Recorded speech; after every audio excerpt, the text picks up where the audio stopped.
Good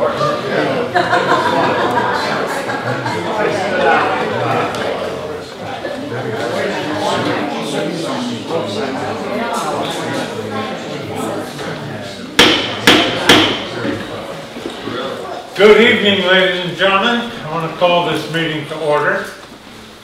And I want to start the meeting with a pledge. We have a flag here.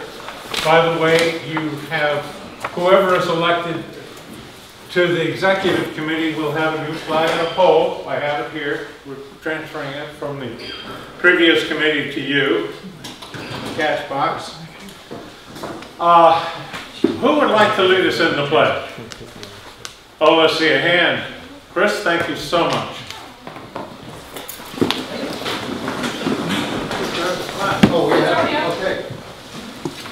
I pledge allegiance to the flag of the United States of America and to the republic for which it stands, one nation, under God, indivisible, with liberty and justice for all. Justice for all. First off, I must say welcome. I am so excited to see so many people here tonight. It gives me great pleasure to think of how much we can do for the Republican Party in Marin, which has been solidly blue for a number of decades now. In 2004, many of you have heard me say this before, we had a registration of about 23–24%. And I had considered running for Congress, and I called a friend of mine, a guy that ran the campaigns for our two congressmen, whose names I forget? McCarthy and Burton? No. Jared Huffman? No. McCarthy and Nunes. He got them elected. I've known him for years, and he runs political campaigns. And I said, what do I have to do to get elected? What do you charge me to do it? And he said, well, what's your registration? I said, well, Mark, it's 23%, maybe 24%. And he said, Jack, I wouldn't touch it if you didn't, unless you had 30%. You haven't got a chance. Well, of course, listening to him, who's done this successfully, and I've known him for many, many years, I decided not to do that. So when I see anybody that would run for public office like Congress, like Chris Colon did just last year, I take my hat off to them, because it's tough to run here. It's tough to do anything with an hour of your name. Every one of us that went and is on a member of the committee had to go out and knock on a number of doors to get your petition signed.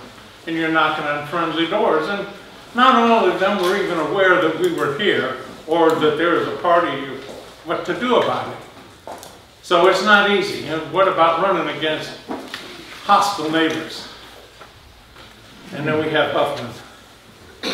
Now, I don't know how many of you have met Jared. I've known Jared for a number of years, starting out when he was president of the Marin Municipal Water District. Now, I do not like Jared. He could be a pleasant fellow, but he doesn't listen to the people.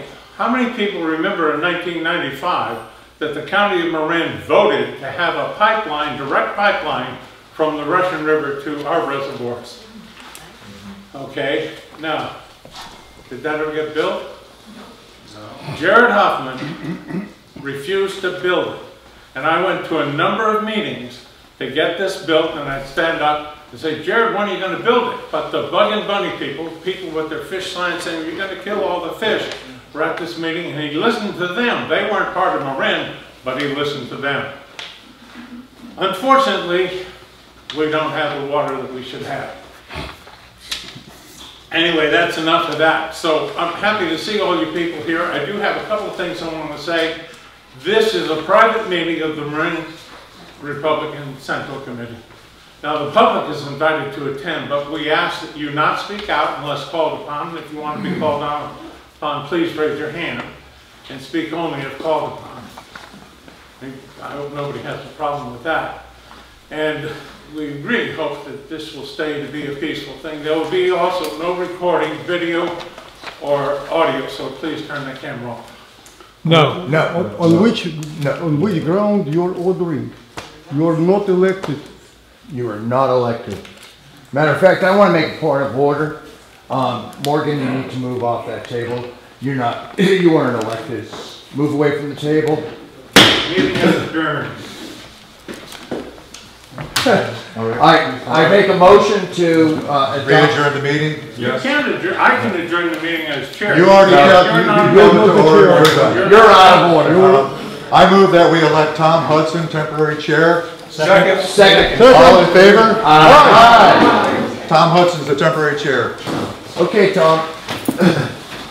Meeting is now adjourned. Okay, let me get to where your question is. You already said what happened. And I adjourned the meeting because it just appeared too dangerous to me. It was a mob, and I can't deal with mob. I'm just not dealing with mobs anymore. I adjourned the meeting and left. I was going to just leave the whole thing fall apart, but I just don't like the fact that this thing happened the way it did. Apparently, according to people that had stayed there, the four people that ran for office were acclaimed in. There was no swearing in. It violated the rules of our bylaws that were in effect at the time. The meeting was my meeting of the Central Committee as an organizational meeting, and immediately upon the swearing in and election of the new members, new executive committee, they would have been in charge. But we never got to that point because of the riot that took place, and I left. I have not thought about reconvening a meeting, an organizational meeting, until this matter was settled here. And I find it very disconcerting that there would even be a consideration of these particular people, because all of them have been removed from the committee for harassment in the previous 2-year term. They had been removed for violence, for harassment by our bylaws. I don't know that I'm going to argue whether they should be in charge or not, but certainly it concerns me that they created a riot that I felt frankly for my safety. I left the room. I don't know what steps you people want to take, because I put it all in your hands by writing the letter I did to you.